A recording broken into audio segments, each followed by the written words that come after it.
klepon. Di sini sudah Umi siapkan wadah atau bowl, kemudian kita tambahkan sebanyak 500 gram tepung ketan. Tambahkan juga dengan 30 gram gula halus, kalau nggak ada bisa diganti dengan gula pasir. Supaya rasanya lebih gurih, tambahkan juga dengan sekitar 1 sendok teh garam. Aduk bahan kering sampai tercampur rata, dan kalau udah tercampur rata bisa kita tambahkan dengan 350 ml air hangat. Tambahkan air hangat dengan 1 saset santan instan atau setara dengan 65 gram. Aduk sampai menjadi larutan santan, kemudian kita masukkan ke dalam adonan secara bertahap. Kita masukkan larutan santan hangat sambil diaduk adonannya supaya lebih mudah tercampur.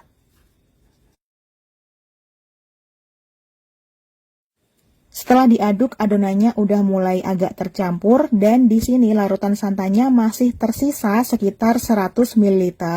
Selanjutnya, ini larutan santannya akan Umi tambahkan dengan sekitar 1 sendok teh pasta pandan atau warnanya bisa disesuaikan aja dengan selera masing-masing. Kalau pengen warnanya lebih gelap bisa ditambahkan lagi pasta pandannya, dan kalau pengen lebih soft bisa dikurangi ya pasta pandannya. Selanjutnya kita aduk-aduk kembali sampai semua bahannya agak tercampur, dan kalau udah mulai agak tercampur dan udah mulai susah diaduk pakai spatula, selanjutnya akan kita aduk manual dengan tangan yang bersih. Kita aduk atau kita ulen sampai semua bahannya tercampur rata, kalis, dan adonannya gampang untuk dipulung. Setelah diaduk-aduk, ini bisa kelihatan banget adonannya sudah mulai kalis atau artinya sudah tidak menempel lagi di tangan, dan adonannya juga sudah bisa dipulung, hasil pulungannya juga mulus dan halus. Adonannya terasa lentur, gampang untuk dibentuk, dan sama sekali nggak lengket. Sebelum adonan dibentuk, siapkan panci berisi air, kemudian tambahkan dengan 1 simpul daun pandan supaya aromanya lebih wangi. Masak air sampai mendidih, baru kita bentuk adonannya. Cara membentuknya gampang banget. Di sini Umi ambil sekitar 1 sendok makan adonan atau beratnya kurang lebih 15 gram. Bulatkan adonan sampai permukaannya mulus, kemudian kita beri cekungan di tengah-tengah. Di dalam cekungannya kita tambahkan gula merah yang sudah kita bentuk sebelumnya, dan gula merahnya kita tutup kembali dengan adonan sampai rapat, dan kita bulatkan lagi sampai permukaannya mulus dan juga halus. Kalau udah benar-benar tertutup rapat dan permukaannya halus kayak gini, selanjutnya adonannya langsung kita masukkan ke dalam panci yang berisi air yang mendidih. Jadi setelah dibentuk, adonannya langsung kita masukkan ya ke dalam air yang mendidih dan jangan kita diamkan di wadah yang terbuka. Kalau nggak langsung kita masukkan, nanti akibatnya gula merahnya bakalan bocor karena tekstur dari tepung ketan kalau kita diamkan dia bakalan bleber. Kalau adonan kleponnya udah mulai mengapung, tandanya udah mateng, tapi jangan langsung diangkat ya. Kita tunggu dulu sekitar 5 menitan baru kita angkat, dan kita masukkan ke dalam kelapa parut yang sudah kita kukus sebelumnya.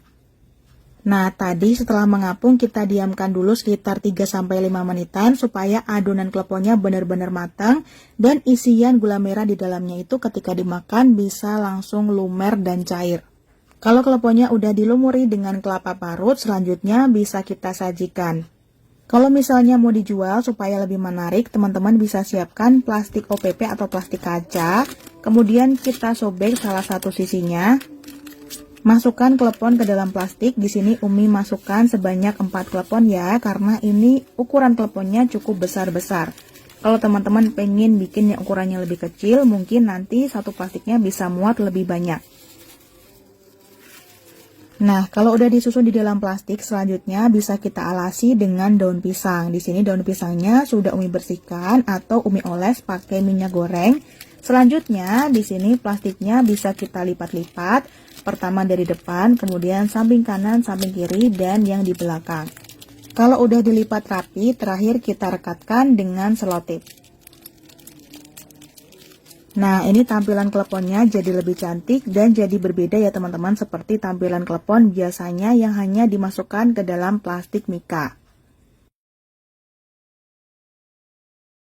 Selanjutnya, kleponnya akan kita review. Dari teksturnya sendiri, ini lembut, kenyal, empuk banget.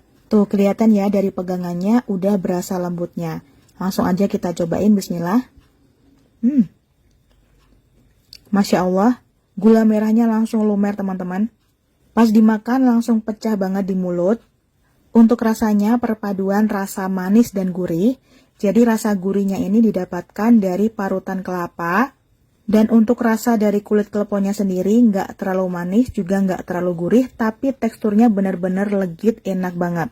Karena tadi kita tambahkan santan di adonan kulit kleponya, rasanya jadi legit banget, enak, ada gurih dan manisnya. Gula merahnya juga lumer banget, langsung cair di dalam mulut. Bener-bener enak dan jajanan tradisional klepon ini sama sekali nggak ngebosenin ya teman-teman. Rasanya tuh pengen makan dan makan terus. Saran Umi jangan tambahkan tepung yang lain ya selain tepung ketan karena nanti setelah kleponnya dingin teksturnya bakalan lebih keras.